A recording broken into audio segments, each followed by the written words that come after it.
Carlos Doblado, analista de Blackbird Bank.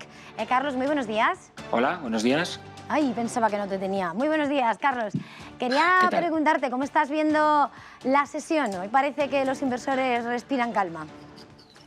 Bueno, quizá yo destacaría más que lo que estamos viendo hoy un poquito lo que vimos ayer. Me parece que tiene un cierto significado. Si vemos los gráficos podemos ver muy claramente la ruptura de volatilidad bajista que vimos ayer. Yo creo que es lo más llamativo, ¿no? Si comparas lo que está pasando en los precios y la volatilidad, el rebote parece que se vea poco, pero en la volatilidad claramente estamos viendo un retroceso muy fuerte, hasta el punto de que ahora mismo, por ejemplo, tenemos la volatilidad del DAX ligeramente por debajo de los 18 puntos y esto nos llevaría a niveles de volatilidad que hemos visto en los máximos del año, es decir, la zona de 16.000.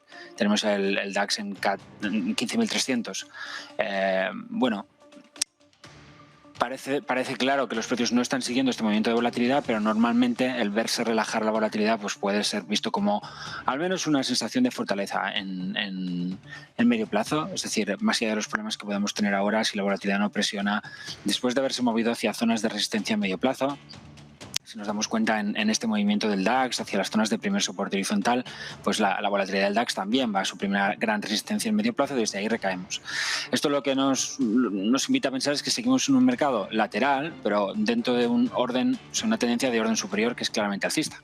Y ese corto plazo, o ese muy corto plazo que era bajista hasta hace unas muy pocas sesiones, pues ha ido mejorando. La semana pasada vimos pequeños patrones de doble suelo en índices como por ejemplo el Stoxx 600, el Stoxx 50, que es este que vemos aquí, muy claro además sobre línea de tendencia en medio plazo.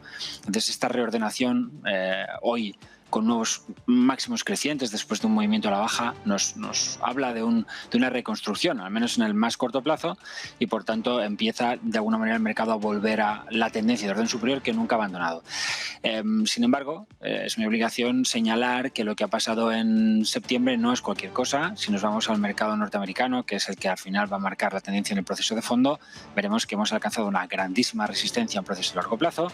Nos podemos volver a acercar a ella, por supuesto, pero el rechazo que se ha producido en esa zona de resistencia lo tenemos muy claro en forma de patrón envolvente y, por tanto, tenemos desde un punto de vista técnico una pauta que es propia de los techos en V o de los techos amplios, pero que complica mucho la capacidad del mercado para moverse sosteniblemente, aunque pueda volver a los máximos, como ya os decía la semana pasada, que entiendo que es lo más probable y es lo que el mercado está intentando. No hay que confundir en ese sentido pues el corto plazo, donde las cosas van volviendo a su ser, pero debemos tener muy claro que es la primera vez desde marzo de 2020 que hemos visto un patrón mensual bajista que no requiere confirmación, porque antes ha habido otros intentos de patrones mensuales, por ejemplo los de septiembre, octubre del 2020, pero estos nunca fueron confirmados y estos requerían confirmación. Son vueltas mensuales que requieren confirmación.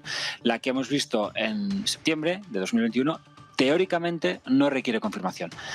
Esto no significa que el mercado tenga que caer, significa que el mercado tiene muy poca capacidad para hacerse sostenible más allá de los máximos y que normalmente veremos o un proceso de lateralidad amplio o un proceso zigzagueante arriba y abajo o una corrección a lo largo de los próximos meses de una cierta entidad. Es decir, yo soy una persona que piensa que a corto plazo esto se puede o se debe aprovechar. Muy bien, nosotros lo hemos hecho la semana pasada proponiendo nuevas ideas, aumentando un poquito la exposición, pero no volvemos a niveles de exposición como los que hemos tenido en la zona de máximos, porque somos muy respetuosos con este cambio de humor, vamos a llamarlo así, que el mercado muestra a través de este patrón, en el caso norteamericano, con además, sin olvidar, y aunque eso está mejorando, tiene mucho que cambiar, que llevamos muchos meses con partes del mercado que no acompañan, desde un Dow Jones en transportes que no ha subido con el mercado, China, es decir, hay áreas del mercado que han estado débiles, no tenemos un mercado profundo y aunque eso esté mejorando en corto plazo no lo está haciendo todavía en el proceso de fondo, así que yo no olvidaría esas pautas de septiembre.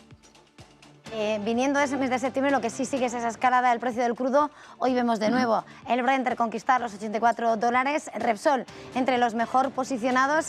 ¿Cómo ves en este contexto, además en medio de esta crisis energética, el conjunto de las petroleras? ¿Cómo lo ves? Son los sectores que lo están haciendo bien, ¿no? Los de energía, los relacionados con materias primas, valores como Arcelor, como Tenaris, o sea, son compañías como por supuesto Repsol que tienen buena pinta. Si bien es cierto que Repsol, por ejemplo, si nos fijamos en el chart, veremos que ha alcanzado una zona de resistencia importante y que de momento no la ha superado. Y esto lo puede hacer extensible a prácticamente todas las compañías del sector.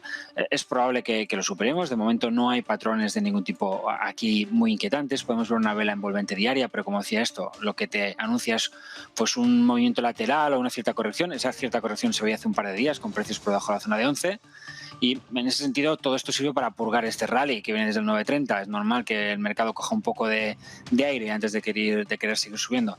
Nosotros tenemos posiciones desde, no sé, desde marzo de 2020, es decir, y las mantenemos. No, pero es verdad que a estos niveles pues empieza el mercado, para mí, a pesar de todas estas cuestiones que puedan apoyar algunos valores, empieza a darme respeto, y aunque creo que haya un momentum en corto plazo y probablemente nos movamos hacia la zona de 13 o de 14 en los próximos meses, va a ser muy difícil que estas grandes resistencias que Repsol tiene a ese nivel en el largo plazo acaben cayendo en el corto o medio plazo. Es decir, creo que veremos correcciones importantes como las que de hecho hemos visto previamente. Es decir, podemos ver que Repsol en los últimos meses ha tenido sus procesos de ajuste, se ha movido a la baja de 11 hasta 9. Bien, ese tipo de movimientos yo creo que los volveremos a ver después del rally que podamos tener a corto plazo.